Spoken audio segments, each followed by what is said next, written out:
వార్షికోత్సవం సందర్భంగా Meenakshi test tube baby centre Guntur నందు ఐవీఎఫ్ ట్రీట్మెంట్ పై 40-50% రాయితీ. నమస్కారం అండి. నేను మీ నడి రవికుమార్ని. సుమన్ టీవీ వీక్షకు పునఃస్వాగతం. చాలా చక్కటి ప్రశ్న అడిగారు.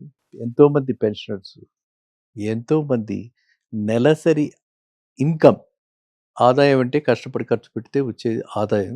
ఇప్పుడు ఇది ప్యాసివ్ ఇన్కమ్ అన్నమాట.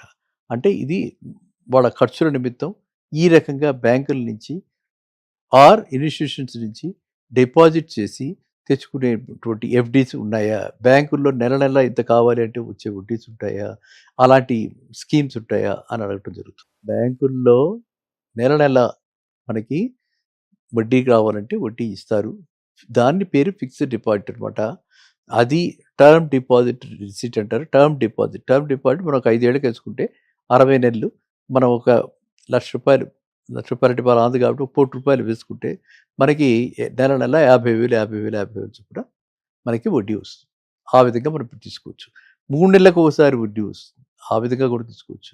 6 నెలలకు తీసుకోవచ్చు, 9 నెలలకు తీసుకోవచ్చు, సంవత్సరానికి తీసుకోవచ్చు. మనం ఎలా కావాలంటే అలా బ్యాంక్ వాళ్ళ దగ్గరికి వెళ్ళి సంప్రదిస్తే ఈ అమౌంట్ రావాలి, నాకు ఎంత డిపాజిట్ పెట్టాలి, లేదా ఇంత డిపాజిట్ పెడుతున్నాను, ఎంత అమౌంట్ వస్తుంది అని ఈ విధంగా మీరు అడిగి బ్యాంకుతో చక్కగా అక్కడ రిలేషన్షిప్ మేనేజర్ని అక్కడ ఆఫీసెస్ కలుసుకుంటే మీకు ఇలాంటి స్కీమ్లో మీరు డిపాజిట్ ఒకసారిగా లంసమ్ అమౌంట్ మీరు డిపాజిట్ చేయొచ్చు. లంసమ్ అమౌంట్ డిపాజిట్ చేస్తే మీకు ఈ విధంగా సెక్యూర్డ్గా కరెక్ట్గా ఆన్ డేట్, ఇంకా మళ్ళీ ఇందులో మనిషి యొక్క మాన్యువల్ ఇంటర్వెన్షన్ లేదు. మా కాలంలో మాన్యువల్ ఇంటర్వెన్షన్ వీయటం, మర్చిపోవటం ఇలాంటివన్నీ జరిగేవి. ఇప్పుడు సిస్టమే it will automatically take system will update. మనం పొద్దున్నే చూసేటప్పటికి క్రెడిట్ పడిపోయి ఉంటుంది అనమాట. ఫస్ట్ తారీఖు అనుకుంటే ఫస్ట్ తారీఖు పడుతుంది. ఏ డేట్కి కావాలో ఆ డేట్ కరెక్ట్గా నిర్ణయించుకుని ఆ విధంగా మీరు ఇలాంటి డిపాజిట్లు వేయచ్చు. ఈ డిపాజిట్లు only state bank, only banks కాదు, మీరు పోస్ట్ ఆఫీస్లో కూడా ఉంది. పోస్ట్ ఆఫీస్లో కూడా మంత్లీ ఇలా డిపాజిట్ వేసే స్కీమ్స్ పోస్ట్ ఆఫీస్లో ఉంది. అలాగే కార్పొరేట్ డిపాజిట్స్ అని చెప్పి వాళ్ళు ఇంకా కొంచెం రేట్ కూడా ఎక్కువ ఇస్తున్నారు. మీరు జాగ్రత్తగా చూసుకుని ఏదైనా మంచి బ్రాండ్లో ఒక టాటాస్, ఒక అశోక్ లైలాండ్, ఒక బిర్లాస్, ఇలా మంచి బ్రాండ్లో మనం పెట్టుకుంటే అక్కడ ఇంకా ఒక 1% ఎయిర్టెల్ వాళ్ళు కూడా ఇస్తున్నారు. ఇంకా ఈ బ్యాంకుల కంటే ఎక్కువ వడ్డీ కూడా వస్తుంది. మంత్లీ కూడా వాడిస్తారు. సో అలా ప్రతి స్కీమ్కి కూడా మీరు కంపేర్ చేసుకోవాలి. కంపేర్ చేసుకుని ఎంత మనకు కావాలి నెలసరి అంత ఇన్కమ్ వచ్చే దానికి మనం ఏ విధంగా ప్లాన్ చేసుకోవాలి అని చెప్పి చూసుకోవాలి. అలాగే సీనియర్ సిటిజన్ సేవింగ్స్ స్కీమ్స్ ఉన్నాయి. అందులో ఎక్కువ వడ్డీ వస్తుంది. వడ్డీ రేట్ ఎక్కువ వస్తుంది సీనియర్ సిటిజన్ సేవింగ్స్ స్కీమ్లో. కానీ అక్కడ 3 మంత్స్కి ఒకసారి వస్తుంది. అది కూడా లిమిట్స్ ఇప్పుడు మొన్న 15 lakhs నుంచి లాస్ట్ బడ్జెట్లో 30 lakhs చేశారు. సో అప్ టు 30 lakhs మనం హ్యాపీగా సీనియర్ సిటిజన్ సేవింగ్స్ స్కీమ్లో కూడా పెట్టుకోవచ్చు. సో మీకు లిక్విడిటీ అన్నది చాలా ఇంపార్టెంట్ కాబట్టి మీరు అడిగిన దానికి బ్యాంకుల్లో ఎప్పటికప్పుడు, అంటే మనకి నెలసరి కావాలంటే నెలకి వడ్డీ వచ్చేలాగా స్కీమ్స్ ఉన్నాయి, 3 నెలలకు వచ్చేలాగా స్కీమ్స్ ఉన్నాయి. అంతేకాని వాళ్ళ దగ్గరే మళ్ళీ రీఇన్వెస్ట్ చేసేసి అల్లి అలా ఆ స్కీమ్సే ఉన్నాయని మీరు మాత్రం భ్రమపడకండి. ఇంకా అలాంటి స్కీమ్స్ ఎవరికి, యంగ్స్టర్స్కి అలాంటి స్కీమ్స్, ఎందుకంటే 10 ఏళ్ల తర్వాత వాళ్ళ పిల్లాడికి కాలేజీకి వెళ్ళడానికి, లేకపోతే 5 ఏళ్ల తర్వాత ఇద్దరు పెళ్లి చేయాలి పిల్లకి అని అనుకున్న వాళ్ళకి, అలాంటి వాళ్ళకి ఆ స్కీమ్స్.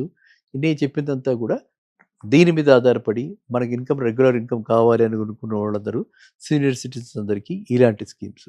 సో వయసుని బట్టి, మన యొక్క ఆదాయ వనరులను బట్టి, మనకి ఇది ఇతరతర ఉన్నటువంటి సోర్సెస్ని బట్టి, మనకు వస్తున్నటువంటి, మనకు అవసరమైనటువంటిది ఎంత, వస్తున్నది ఎంత, ఎంత గ్యాప్ ఉంది, దానికి మీరు ఫిక్స్డ్ డిపాజిట్ పెట్టుకుంటే ఈ విధంగా మన లైఫ్ని హ్యాపీగా ఇన్షూర్ చేసుకుంటూ స్మూత్గా చక్కగా అందరూ కూడా ఆనందంగా బతకచ్చు.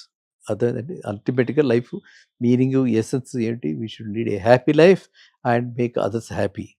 ఎంతోమంది పెన్షనర్స్, ఎంతోమంది నెలసరి ఇన్కమ్, ఆదాయం అంటే కష్టపడి ఖర్చు పెడితే వచ్చే ఆదాయం.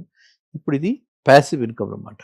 అంటే ఇది వాళ్ళ ఖర్చుల నిమిత్తం ఈ రకంగా బ్యాంకుల నుంచి ఆర్ ఇన్స్టిట్యూషన్స్ నుంచి డిపాజిట్ చేసి తెచ్చుకునేటువంటి ఎఫ్డీస్ ఉన్నాయా, బ్యాంకుల్లో నెల నెల ఇంత కావాలి అంటే వచ్చే వడ్డీస్ ఉంటాయా, అలాంటి స్కీమ్స్ ఉంటాయా అని అడగటం జరుగుతుంది. బ్యాంకుల్లో నెల నెల మనకి వడ్డీ కావాలంటే వడ్డీ ఇస్తారు. దాన్ని పేరు ఫిక్స్డ్ డిపాజిట్ అనమాట. అది టర్మ్ డిపాజిట్ రిసీట్ అంటారు. టర్మ్ డిపాజిట్ మనం ఒక 5 ఏళ్ళకి వేసుకుంటే 60 నెలలు మనం ఒక లక్ష రూపాయల డిపాజిట్ ఆంది కాబట్టి ఒక ₹1,00,00,000 వేసుకుంటే మనకి నెల నెల 50,000 చొప్పున మనకి వడ్డీ వస్తుంది. ఆ విధంగా మనం తీసుకోవచ్చు. 3 నెలలకు ఒకసారి వడ్డీ వస్తుంది. ఆ విధంగా కూడా తీసుకోవచ్చు. 6 నెలలకి తీసుకోవచ్చు, 9 నెలలకి తీసుకోవచ్చు, సంవత్సరానికి తీసుకోవచ్చు. మనం ఎలా కావాలంటే అలా బ్యాంక్ వాళ్ళ దగ్గరికి వెళ్ళి సంప్రదిస్తే ఈ అమౌంట్ రావాలి నాకు, ఎంత డిపాజిట్ పెట్టాలి? లేదా ఇంత డిపాజిట్ పెడుతున్నాను, ఎంత అమౌంట్ వస్తుంది? అని ఈ విధంగా మీరు అడిగి బ్యాంకుతో చక్కగా అక్కడ రిలేషన్‌షిప్ మేనేజర్‌ని అక్కడ ఆఫీసర్స్ కలుసుకుంటే మీకు ఇలాంటి స్కీమ్‌లో మీరు డిపాజిట్ ఒకసారిగా లంప్ సమ్ అమౌంట్ మీరు డిపాజిట్ చేయొచ్చు. లంప్ సమ్ అమౌంట్ డిపాజిట్ చేస్తే మీకు ఈ విధంగా సెక్యూర్డ్‌గా కరెక్ట్‌గా ఆన్ డేట్, ఇంక మళ్ళీ ఇందులో మనిషి యొక్క మాన్యువల్ ఇంటర్వెన్షన్ లేదు. మా కాలంలో మాన్యువల్ ఇంటర్వెన్షన్ వీయటం, మర్చిపోవటం ఇలాంటివన్నీ జరిగేవి. ఇప్పుడు సిస్టమే it will automatically take system will update. మనం పొద్దున్నే చూసేటప్పటికి క్రెడిట్ పడిపోయి ఉంటుందన్నమాట. ఫస్ట్ తారీఖు అనుకుంటే ఫస్ట్ తారీఖు పడుతుంది. ఏ డేట్‌కి కావాలో ఆ డేట్ కరెక్ట్‌గా నిర్ణయించుకొని ఆ విధంగా మీరు ఇలాంటి డిపాజిట్లు వేయొచ్చు. ఈ డిపాజిట్లు only state bank, only banks కాదు. మీరు పోస్ట్ ఆఫీస్‌లో కూడా ఉంది. పోస్ట్ ఆఫీస్‌లో కూడా మంత్లీ ఇలా డిపాజిట్ వేసే స్కీమ్స్ పోస్ట్ ఆఫీస్‌లో ఉంది. అలాగే కార్పొరేట్ డిపాజిట్స్ అని చెప్పి వాళ్ళు ఇంకా కొంచెం రేట్ కూడా ఎక్కువ ఇస్తున్నారు. మీరు జాగ్రత్తగా చూసుకొని ఏదైనా మంచి బ్రాండ్‌లో ఒక టాటాస్, ఒక అశోక్ లేలాండ్, ఒక బిర్లాస్ ఇలా మంచి బ్రాండ్‌లో మనం పెట్టుకుంటే అక్కడ ఇంకా ఒక 1% ఎయిర్‌టెల్ వాళ్ళు కూడా ఇస్తున్నారు.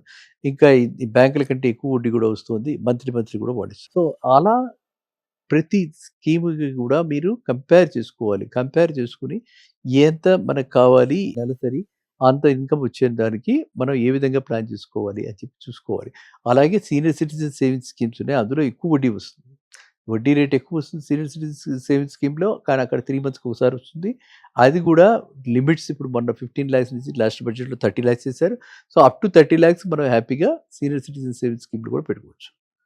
సో మీకు లిక్విడిటీ అన్నది చాలా ఇంపార్టెంట్ కాబట్టి మీరు అడిగిన దానికి బ్యాంకుల్లో ఎప్పటికప్పుడు అంటే మనకి నెలసరి కావాలంటే నెలకి వడ్డీ వచ్చేలాగా స్కీమ్స్ ఉన్నాయి. 3 నెలలకు వచ్చేలాగా స్కీమ్స్ ఉన్నాయి. అంతేకాని వాళ్ళ దగ్గరే మళ్ళీ రీఇన్వెస్ట్ చేసేసి అల్లి అలా ఆ స్కీమ్సే ఉన్నాయని మీరు మాత్రం భ్రమపడకండి.